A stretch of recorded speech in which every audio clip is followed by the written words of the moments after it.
Welcome to the SNS podcast. It's your boy Ahmad K Smith, also known as AKIS, also known as the coolest guy in sports. Here with my boy Cheikh for episode number 2 for season 2 in totality. This would be episode number 39. But how you doing today, man? I'm doing good, man. I'm excited to have the NBA season here again. It was a long wait. I had to pretend to be interested in all these other sports, Big but we already facts. know my true love. I'm loyal to the NBA. And speaking of the NBA, I'm very excited it's back. We had a great matchup last night. The Battle of the LA is going to be real for the entire season and hopefully in the playoffs as well. What were your reactions with the Clippers versus Lakers last night? My reaction immediately is I saw that this could be the preview of the Western Conference Finals. If the seeding matches up and if no injuries happen, this would be the Western Conference Finals. I saw the two best teams in the Western Conference, and I think the Clippers impressed me just from the overall depth that they have, even without Paul George, from the wings that they were able to throw from Kawhi, Landry Shamet, even a Mo Harkless and JaMychal Green. They just had so many players that they would contribute. And I didn't even mention Lou Williams and Montrezl Harrell. They're a deep team. Last year, they pushed the Warriors to 6 games. And I'm not sure if the Warriors underestimated them, but they're a tough-minded team. And they just landed Paul George and Kawhi. So it just shows you how deep of a team the Clippers already are. And I'm not going to overreact to what I saw from the Lakers. They're missing Kyle Kuzma, Alex Caruso, and Rajon Rondo, who I think was a big piece, who was going to be a big piece for them this year. So I'm not going to overreact to what I saw. All right, so I'm gonna kind of break it down in two parts. So for the Clippers, my biggest reaction for the Los Angeles Clippers is that they're the best team in basketball. And I believe they have the best coach in basketball as well in Doc Rivers. That being said, this team's offense is basically it's the same as last year, and it's the same team, but all they did was really drop a superstar in the mix in Kawhi Exactly. Leonard, and then they have another superstar who is waiting, who is coming in November in Paul George, who to me is one of the most smoothest brothers on the basketball floor when he is fully healthy, and also the best isolation player I would say in the game right now, other than Kyrie Irving. And then, like you talked about a little bit about Lou Williams and Trez, that pick and roll yesterday, they was causing the Lake making the Lakers have fits all on the defensive side of the court. And it was very exciting to see Lou Williams and Trez come off the bench, be that energy bug, and I'm very excited to see what's going to happen going into the next matchup on Christmas Day when you have Paul George back, when you have Kyle Kuzma back, and hopefully everybody's fully healthy and see that matchup on Christmas. And then for the Los Angeles Lakers, like you said, I believe that I'm not gonna overreact. I feel like the Los Angeles Lakers are going to be fine. I'm not going to get caught up in the hype, and everybody's like the Los Angeles Lakers are trash. LeBron James is washed. I'm not going to do that. One thing that I did notice though about the Los Angeles Lakers and about LeBron James, even though he didn't play the way we're accustomed to him playing, I noticed that his defense was way better than probably any point that we saw in last year's season. Oh, definitely. From the block on Shamet on the open break to taking the charges and just hustling back on defense. That's something you didn't see with LeBron. I think just from having Anthony Davis on the team, we know he knows now that the Lakers are in a contend now mode. So you're seeing that he was amped up for this game. He was ready for the matchup. But the one thing I didn't like necessarily is I know he struggled from the field shooting wise, but I don't necessarily like LeBron being the full-time point guard for the Okay. Lakers. Like it was just you could just see that sometimes he was just indecisive, and I really like LeBron more at this stage of his career as a playmaker, and that's where I felt like keeping Rondo was crucial because Rondo's the perfect floor general, especially for playoff moments, to where you can put LeBron off the ball, but when it's time, you can have LeBron in attack mode. But it seemed like LeBron was more concerned about feeding shooters like Avery Bradley, Troy Daniels, and even Danny Green, who exploded for 28 points last night, feeding them the ball. And you saw a lot of turnovers. Even he was also trying to force feed Anthony Davis the ball because he said that even coming into this year that Anthony Davis is going to be the MVP of this team. He's going to try to make him the best player on this team. Yeah, So so I definitely agree with you.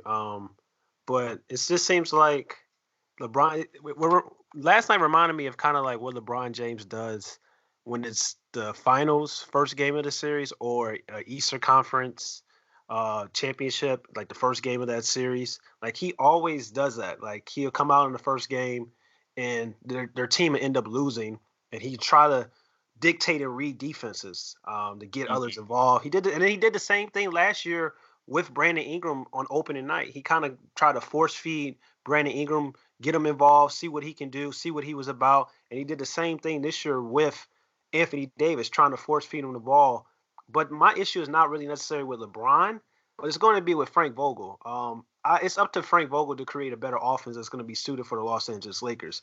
And the Lakers also needed to do more pick and rolls with LeBron James and Anthony Davis, like we saw in the preseason. Basically, no. Yeah, basically the Los Angeles Lakers ran a post motion offense where they're trying to get the ball in the post, as many touches as possible, aka to Anthony Davis. The only problem is that offense. This is not the early 2000s, and Anthony Davis is not Shaq. And the Spurs kind of ran the offense as well with Tim Duncan back in the day. But that offense for today is very uncommon, especially with this new era of the NBA when basically everybody's shooting threes, pacing space, and also shooting threes and getting layups. So I'm very concerned about the offense for the Los Angeles Lakers. Yeah, and I felt that too, especially like it really felt like a throwback game. Even with on the other side with the Clippers, when Kawhi, when he would go in his isolation mode, he turned down a couple of corner threes and just got into the high post and then created his own shot. So that was kind of just the theme of the whole game. And I agree, the Lakers offense did pretty much look stagnant. That offense that you mentioned, like it was either LeBron or most cases Anthony Davis in the high post and with an isolation set. And it works when you have a double team crashing, then a shooter gets left open for like an Avery Bradley or an open shot for Danny Green. But then when the defense is being honest, there was really no other movement, no outside movement, no pick and rolls that we saw earlier in the preseason. So that's where I think maybe the Rondo effect will probably be better for them. But I also, it's early into the year. You have to take into account they're missing another playmaker on the perimeter in Kyle Kuzma, who just makes their offense even more dynamic. So, like I said, it's not going to overreact, but they can't keep that same isolation offense throughout the entire year. It's just not going to work because it makes everyone easier to guard and it keeps the lane too crowded. I definitely agree, but I'm not really a big fan of Rajon Rondo at this point in his career. But KCP played terrible. Yeah. You talked a little bit about that man's a Rich Paul ad, man. He just gets signed, and I know he's there for defense, but he just didn't contribute anything offensively for what he's getting paid at this point. Yes, he's getting paid $19 million, and everybody's like, why are the Lakers playing or why are the Lakers playing? They have to play him. He's getting paid $19 million. He has to be on the court. But like you were talking about Rajon Rondo, my problem with the Los Angeles Lakers, they have LeBron James, they have Anthony Davis, which is fine. But what they don't have, you talk about Alex Caruso, you talk about Kyle Kuzma, you talk about Rajon Rondo, all those players, that's fine. They're missing. But what they do not have and what they need a shot creator. They need somebody that can put the ball in the basket, put the ball on the floor, get to the rim, create plays for others, create his own shot, has handles, can break down a defender at will, draw the defense in. They need that type of player. They need a player like Lou Williams. They need a player like Kyrie Irving. They need a player like, I would even say they should have went after Derrick Rose. He would have been the perfect addition for them coming off the bench, but they didn't sign Derrick Rose. Of course, he went to go sign with the Detroit Pistons. But they should go out and try to sign a guy like Jamal Crawford. Get him on your roster, a guy that can come off the bench, create his own shot, get buckets at will.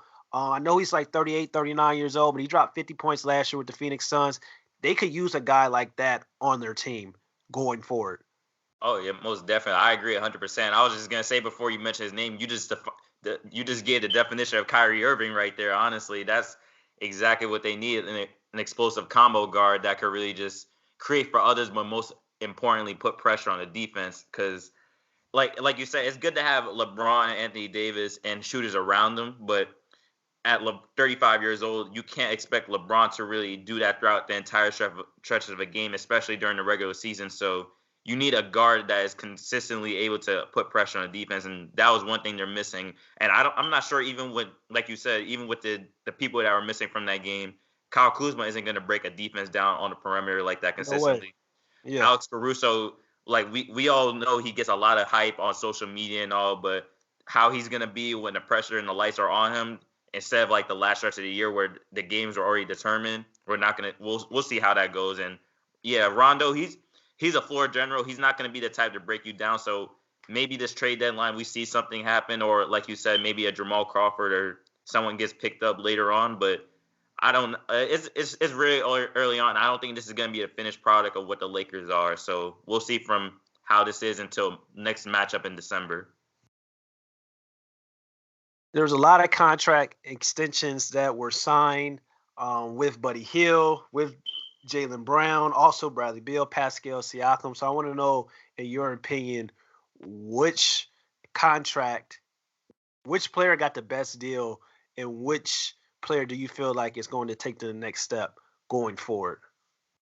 That's a good question. And I think obviously the one that stood out to me the most was the Jaylen Brown deal, and I looked at this from a lot of different perspectives, and I'm gonna be honest with you. I think he legitimately had a case for getting his money, and Wow. like people were really surprised by the raw number that he was given, but I look at it from this perspective. He was on a deep team where Gordon Hayward was put ahead of the totem pole, obviously because of Brad Stevens and him being a max player before the severe ankle injury that he suffered 2 years ago. So Brown coming off a great playoff run, where if you look at the numbers from that playoff run between him and Jason Tatum, Jaylen Brown had arguably the better playoff run. That people say, oh, Jaylen Tatum took the next leap into the superstardom. But Jaylen Brown did. He averaged 18 points per game, 39% from three, 46 from the field. And all this while having to guard LeBron James, Giannis, and Ben Simmons in the playoff run. So he's shown that he took that next leap into being a two-way player for them that could even be a number one option at certain times for them. I don't believe he's a number one option, but he showed during that playoff run that he had the potential to maybe be an all-star. And while Tatum got most of the credit because it was his rookie year, but that was also Jaylen Brown's second year at that time. So what he had a case of saying is, hey, you guys are holding me back, but if I were on another team, I've shown that I can make this leap into being a two level player on another team. Yeah, I mean, I don't know. It's kind of like 4-year, what was a 4-year, $150 million contract, and $103 million was guaranteed. It's just kind of like, I understand why the Boston Celtics signed him, because he is a young player. He has a lot of potential, and he can build off of, some of the success that he had prior to last season. But they could have probably got him for a lower amount. My biggest thing with Jaylen Brown is we don't know what type of player he's going to be. We don't know if he's just going to be your overpaid 3-and-D guy. We don't know if he has potential to be an all-star. So I guess that's what this contract is for. But it's kind of like, it made sense for the Boston Celtics because they're not going to be players in the free agency market. So why not lock up a guy that you can have and develop for the next 4 years and to see, like, can this guy be an all-star? Can this guy be a star? So, but I just feel like that money, a 4-year, $115 million deal, $103 million guarantee, I felt like he should have got more, kind of similar to what Buddy Hield got, or maybe even a little bit lower, because he hasn't done nothing. He hasn't done nothing in the NBA, and I'm not really. I like Buddy Hield as a person, but for his like his contract, he was talking about like, oh, a 4-year. What was it? A 4-year, $80 million deal? What was it? What did he get? 4-year, $90 million. Yeah, he got a 4-year, $90 million deal. He was talking about it was an insult. Then he signed a 4-year, $94 million deal. I mean, I thought the 4-year, $90 million deal they offered originally was about right for Buddy Hield, but Jaylen Brown got a 4-year, $115 million deal. I know he's younger, but he's a lot less proven, and it's just kind of like, I thought the range of Jaylen Brown's contract, the 4-year, $115 million, should have been in the range of Buddy Hield's contract. Yeah, the Buddy situation was tricky because I think where the anger came from is Buddy's eligible for the 4-year, $130 million max, which was what Pascal signed for, I believe. So, but Buddy and his camp told the Kings, hey, we want to take less than the max. 110 is what we want because he wants to stay in Sacramento. he understands that De'Aaron Fox and Marvin Bagley are gonna be up due. So when the first offer was given, that's where I feel like the anger came from, because he said he was gonna take less than the max, and I think people sleep on Buddy. You have to. I know you have ranked him below your top 10 in shooting guards, but for Easy. my case, like, there's only 4 guys who've shot more than 7 threes a game and made over 42%. There's Steph, there's Clay, there's Ray Allen, and then there's Buddy Hield. So when you take that into account, he's the third best shooter in the game, and I know the age factor is where things could get tricky for him, but in Luke Walton's offense, they're going to get a lot of touches. He averaged 20 points a game last year, on already the third fastest pace on the team in the league. So I think he can legitimately average 25 a game this season. Oh, wow. Come on now. You have to take into account he averaged 20, and they're going to play faster this year. Yeah, they're gonna play faster, but Fox is gonna develop into a star this year. Bagley is gonna be better.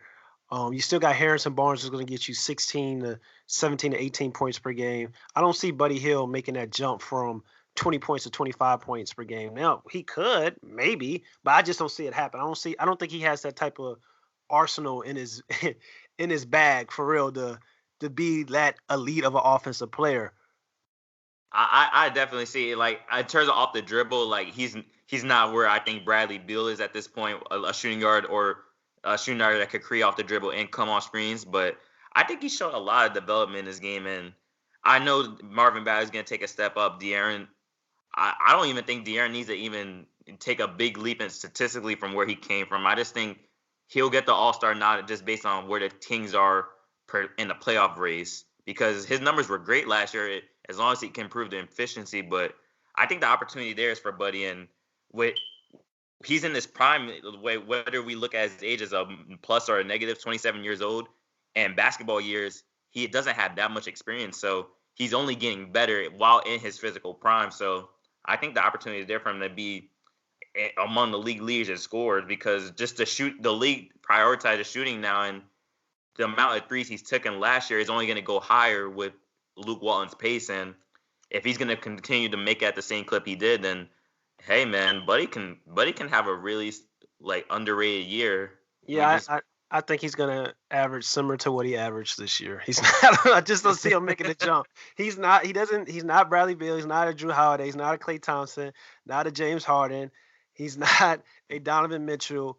It's only so much people have to get him the ball for him to be effective. Like, passing the ball, he's a catch and shoot scorer. He's not even a Klay Thompson. Klay Thompson can score from multiple spots on the field. But Klay Thompson, his shooting is it's crazy. Like, when he gets hot, he's a better shooter than Stephen Curry.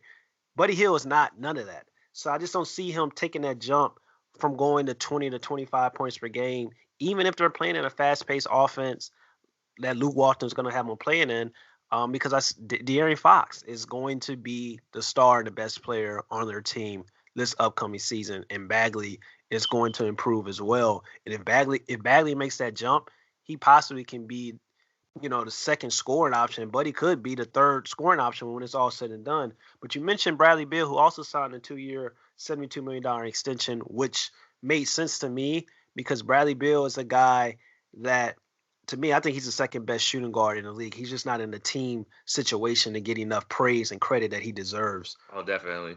Mm-hmm. But at the same time, Bradley Beal signed a 2-year contract, and kind of wait and see, like, get your money, secure your bag. And it makes him, even people talking about he can't be traded till next year, but having that contract makes him easier to trade next season. And if he decides he wants out of DC with the Wizards, if they're not doing anything this year or improving the way that he likes, or trying to build an actual championship roster or playoff contender, he can axe out, and he would still have he would still have secured his money. So I was a big fan of him signing that contract as well. Mm-hmm. As a Heat fan, I'm not gonna lie, I shed a tear at first when I heard about the news, just because that's like the main guy that I would want to, like, as a second star. But yeah, like you said, it made sense for him, because he gets his guaranteed money now. It doesn't rule out the possibility of wanting to get out of Washington if the situation isn't ideal for him.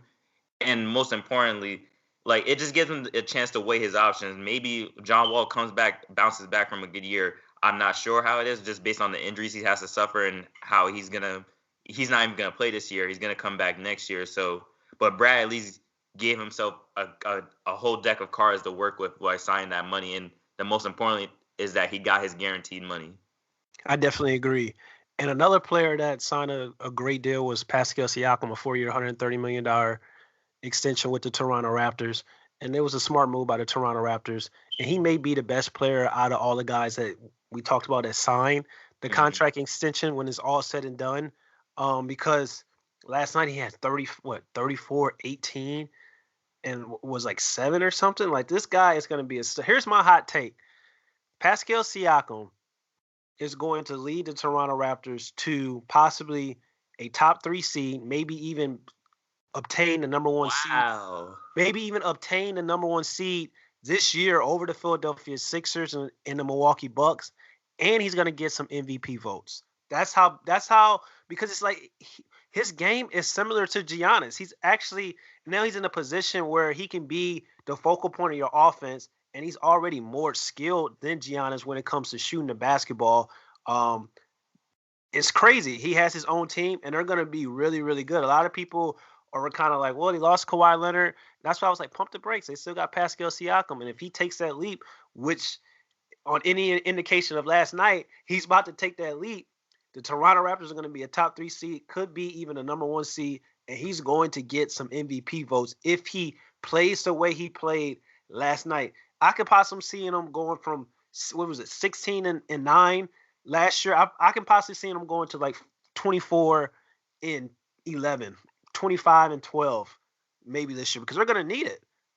They are, and I think he's in a really good situation. I know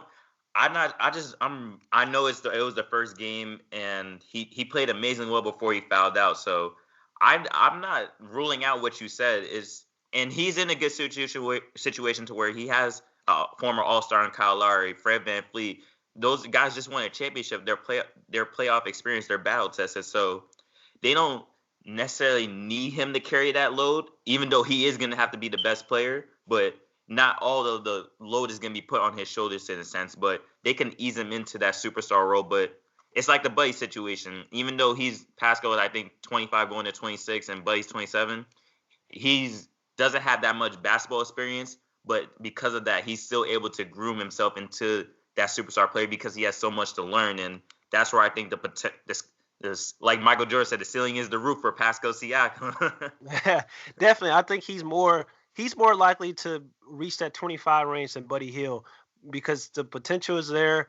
The opportunity is there. The opportunity is there. We seen him drop 30 in the first game of the NBA Finals. Like, he is ready. He is really, really good. And the Toronto Raptors, I really expect the Toronto Raptors to reach the conference finals in the Eastern Conference Finals. I expect it to be the Milwaukee Bucks and the Toronto Raptors because I just feel like their team, a lot of people are talking about, oh, they should break up the team. They should get rid of the core by the trade deadline. They're in the Eastern Conference. They have Pascal Siakam, who looks like he's going to take the leap.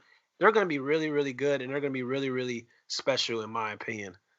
Do you think that they lack that second star? Like, they lost Kawhi, and now Pascal's going to have to take the reign as the first guy. And we saw last year, Kyle is perfect in that third role where he doesn't necessarily have to be the first or second guy you have to count him to score and carry you over the top. So do you think that they don't need a second star to get to the conference finals in the East? No, I do not, because I feel that the Milwaukee Bucks don't really have a second star. They have Chris Middleton, but I don't view Chris Middleton as, he went to the All-Star game last year, but I don't view him as a legitimately a star. You know what I'm saying? Like a star player, like a guaranteed star player.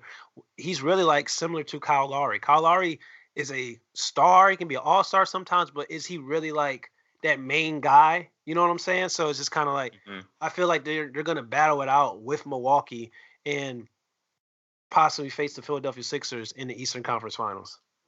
That's a bold prediction, my friend.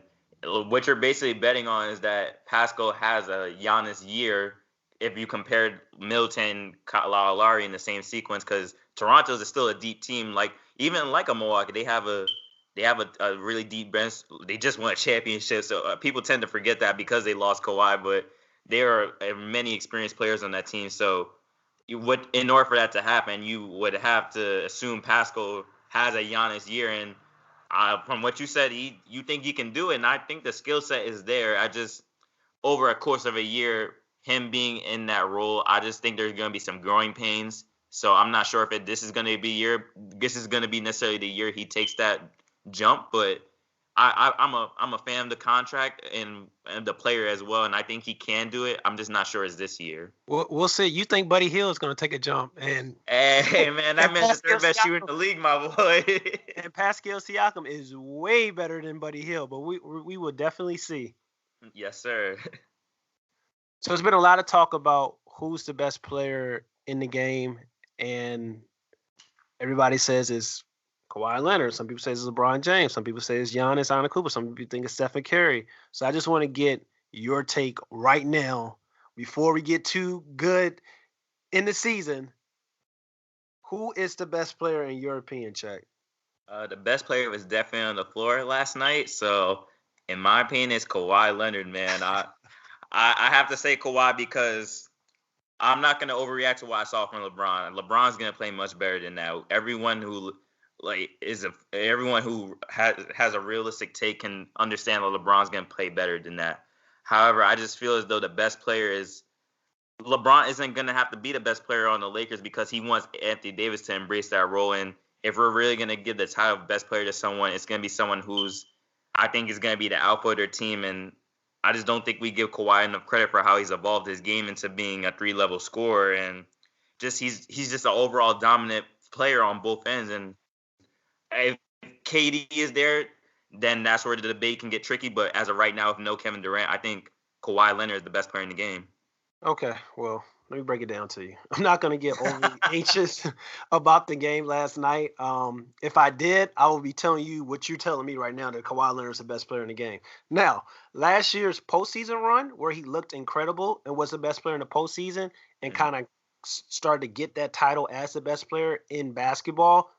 But a lot of that greatness had something to do with himself. But a lot of that greatness had to do with KD got hurt. LeBron James was in the playoffs to showcase his ability and his talents for the first time since 2005. Oh, man. And what people do, as we all know, out of sight, out of mind. What is it? Am I saying it right? I think so. Out of sight, out of mind. Something like that. But yeah, to me, the best player in the game is still LeBron James. I don't believe he's washed. He didn't look knockered like some of the people were saying on the round tables, again, to pay the big millions of dollars that we're discussing LeBron James last night versus the Clippers. To me, he looked like a guy who scored under 20 points in the season opener for the fourth time in the last 6 years. This is what LeBron James does. Similar to the finals and the conference finals, the first game, like I talked about earlier in the podcast, but LeBron James is the only player in the world to me that gets criticized for not taking a step back. He tried to take a step back last night and made Anthony Davis a number one scoring option. People had something to say about that, said he should have been more aggressive. When he is the number one scoring option and dominating the ball, people say, well, he's dominating the ball too much. His teammates are mad. But that's all beside the point. The Clippers have the better team. They have more depth. But like I always say, team situations play a big part in the overall success of a player. When you look at Kawhi Leonard, you think Kawhi Leonard is the best player in the game? That's fine. But when you look at Kawhi Leonard, he's always been in the right team situation that makes him look better than what he actually is. So I think that has a lot to do with why people are saying Kawhi Leonard is the best player in the world. But I'm going to have to see it to believe it in the playoffs. And that's when it matters the most. And that's when playoff LeBron comes alive. So I'm rolling with LeBron James.